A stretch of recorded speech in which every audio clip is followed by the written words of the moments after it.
As queimadas continuam se alastrando no estado de São Paulo. A ministra do Meio Ambiente, Marina Silva, a ministra da Saúde, Nízia Trindade, e autoridades de São Paulo se reuniram no Palácio dos Bandeirantes para discutir medidas com o objetivo de combater os incêndios. O repórter Antônio Wells chega agora aqui ao Jornal Jovem Pan. Quais foram as medidas anunciadas? Boa noite, Antônio. Bem-vindo. Fala, Thiago, tudo bem? Boa noite para você, boa noite para todo mundo que está com a gente aqui no Jornal Jovem Pan. Vamos lá, né? O estado de São Paulo está há quase 30 dias seguidos enfrentando os incêndios, né? Para vocês terem uma ideia, o último dia que o território paulista não teve nenhum incêndio registrado foi lá no dia 17 de agosto. Então a gente está agora no dia 13 de setembro, quase um mês aí, né? Com incêndios no território paulista. Então, diante desse cenário, a ministra do Meio Ambiente, Marina Silva, e a ministra da Saúde, Nízia Trindade, se reuniram com autoridades do governo estadual, com o governador do estado de São Paulo, Tarcísio de Freitas, no Palácio dos Bandeirantes, para discutir as medidas, as estratégias que precisam ser implementadas no combate às chamas. De acordo com a Defesa Civil, neste momento são 15 cidades em todo o estado de São Paulo que estão enfrentando essas chamas, e é um número que ainda bem que vem diminuindo aos poucos, né? Ou seja, hoje pela manhã eram 22 cidades, agora são 15 cidades que estão enfrentando esses incêndios.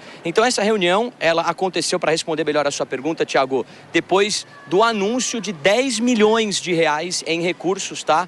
Para ajudar a Defesa Civil do Estado e também o Gabinete de Crise no combate aos incêndios. Então é um dinheiro que vai auxiliar as operações nas cidades que estão sendo afetadas. A gente está falando de cidades, por exemplo, que nos próximos dias tem uma previsão aí máxima na temperatura de quase 40 graus e uma umidade relativa do ar abaixo de 20%. Ou seja, um clima muito quente e seco que acaba influenciando, né, que essas chamas avancem.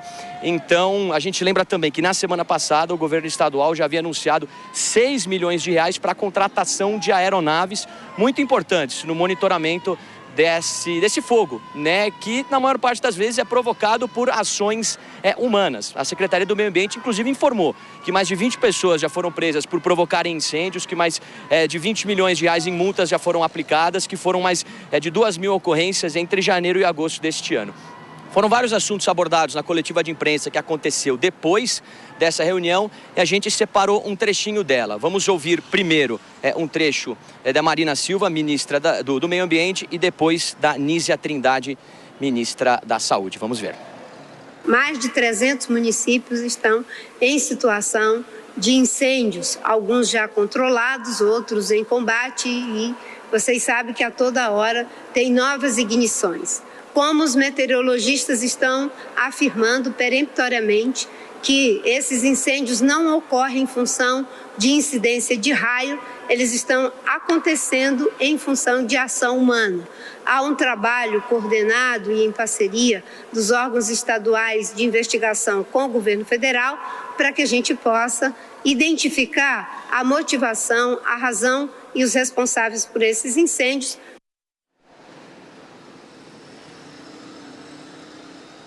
É importante a gente falar também da poluição. Como vocês podem observar, eu estou aqui na Avenida Paulista, o reloginho atrás de mim ali indicando que o ar está ruim.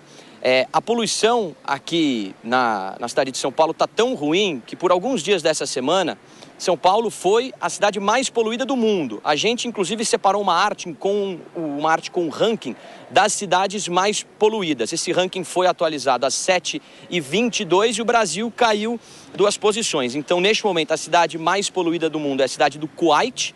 Na segunda posição tem Kampala, na Uganda. Aí você vê a capital paulista aí na terceira posição. Aí Joanesburgo, Kinshasa, na República Democrática do Congo, Tashkent, no Uzbequistão, e Dubai completam essa lista. Inclusive saiu um relatório recente da Organização Estado do Ar que mostrou que em 2021 a poluição provocou a morte de mais de 8 milhões de pessoas em todo o planeta Terra. Então o que os especialistas falam nesse clima quente, seco e poluído? Para evitar a prática de atividade física intensa ao ar livre, beber muita água, se hidratar, isso é fundamental. E se você estiver próximo de uma área com incêndio, tem que usar a máscara, idealmente aquela máscara do tipo N95. 95. Então é claro que esse é um assunto que a gente vai acompanhar muito, muito de perto aqui na nossa programação. Viu, Tiago? Eu volto com você no estúdio. Sim, e o seu relógio aí atrás, marcando 29 graus agora, temperatura alta ainda aqui em São Paulo e o tempo muito seco, não é, Antony? Você volta na programação da Jovem Pan. Boa noite para você, até mais tarde.